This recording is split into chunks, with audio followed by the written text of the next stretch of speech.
Hello everybody, welcome back to the workshop. So in this video, I'm going to be explaining to you my forging setup, or what I consider to be the most efficient use of space from the fire to the anvil. Now this question came up from one of the commenters on a recent forge welding video that I did, where it took me about 3 different times to actually finally get my weld to take and stick, and that was in the T-weld video. I'll leave a link to that right here if you want to go check it out, and it'll also be down in the description down below if you want to take a look at that video.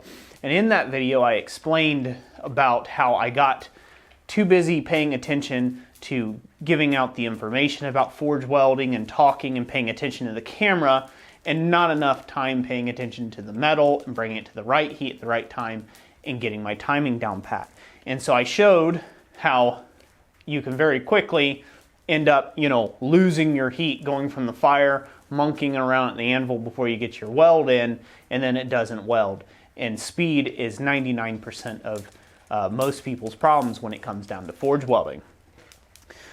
So the question came up, well, if you move your anvil a little closer, because in the video from the shooting angle, it looks like my anvil's pretty darn far away from my forge, and it's not really. So I'm going to go ahead and give you the measurements of my setup here, and I'm going to give you a little bit about the theory behind why you set up your anvil setup like this.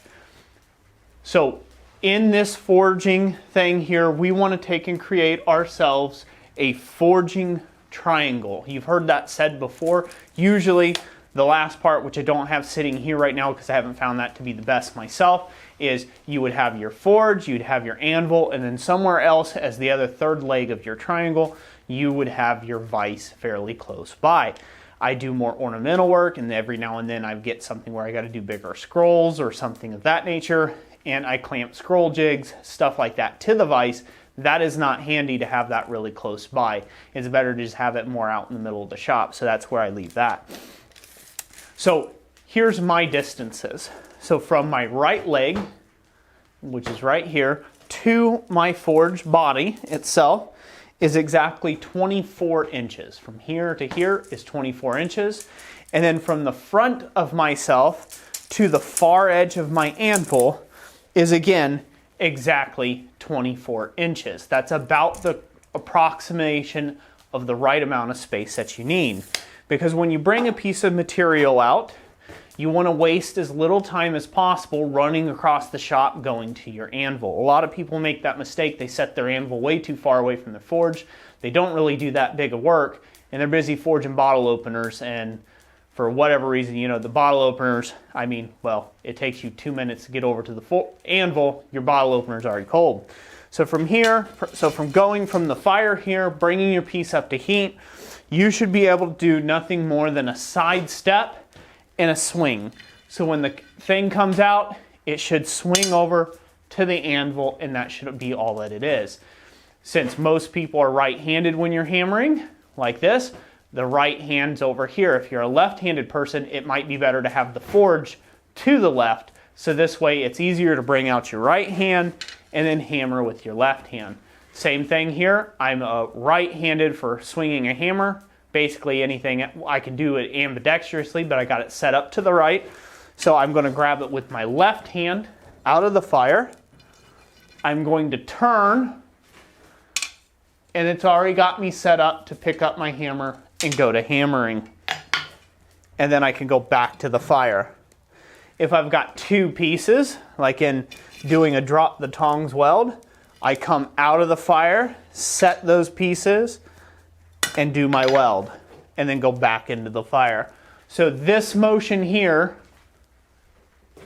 is a lot more efficient than being over here, then turning all the way around, coming up, and then welding.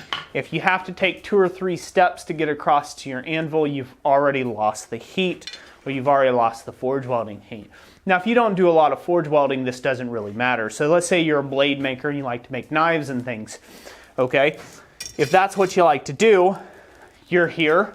This setup's fine, or the anvil could be just a little further away, because let's say you live in the city and you don't have the luxury of having coke or coal, go ahead and you've got a gas forge. Well, you don't want that baking you in the midsummer, right? So you want that to be a little further away.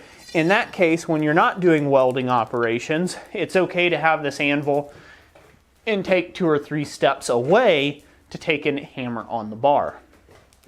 So that is okay. But for most efficient purposes, you want to be able to come from the fire, grabbing it with your tong hand or your left hand, if your right hand's your hammer hand, or if you are a left-handed hammer swinger, you'll be grabbing it with your right hand. So let's pretend that forge is over there, where it'll go from here. This hammer would be oriented this way. We would come out of the fire, step, hammer. We're right to it. We'll go back into the fire, out of the fire, hammer, right into it. So you're very quick to be able to go at that. So this little 90-degree turn is not enough to prevent a weld from sticking. Most of the time, the problem with your welds not sticking is when you come to the anvil, you set it here, you're figuring out what die you want to use on your hammer, and then you go pop. Or you whale the ever-loving smithereens out of that thing and it squirts out all the liquefied metal and you got 2 bare surfaces again and they don't stick. So there's a lot of different things that go into the weld, but if your anvil's set up proper, you shouldn't have that as an issue. Now I have a luxury, and here's one other luxury. The smaller the material you go down to, the less and less time progressively you have to weld. So let's say I'm not working with 1/4x1 flat stock or 6x25 mil flat stock, right? Let's say I'm not working with this, if you will. And I'm working with some 1/4 inch or 3/16 square rod, right? So 6 mil square. This has a lot less mass, so therefore it can retain less heat energy, so therefore it will cool quicker. It is more subjected to the cooling. Well, the luxury that I have with Olga here, being a 465-pound anvil, is I've got this horn tip clear over here that I could take and tack little stuff. Again, we're not whaling the ever-living tarnation out of this. We're just going to tap this thing together. So now I'm even closer to my forge, so that works out pretty good. The other option, if you're going to be doing a lot of small, finicky welds like this, is to take and weld you up a solid post with a hard face, where it's just a round rod that you can move and position really close to the forge, so you can come out and right there, and just weld it right up. And that is a traditional practice as well.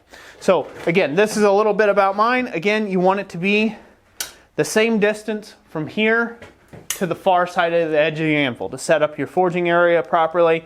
That's how you want that to be. And everything else needs to be as close as possible unless you're getting into larger work. It saves you steps, it saves you bending and twisting and the torque on your back and your midsection. That'll add up over the years. So that's it for today. I hope you enjoyed this video. If you found it helpful, let me know in the comment section down below. You know, as always, that like button's appreciated. And if you'd like to support these videos, a great way of you doing that, free of charge, is to take and hit that share button, is what I wanted to say. Take and hit that share button, share this video around with your friends if you found it helpful. As always, God bless you, and we will catch you on the next one. Thanks for watching.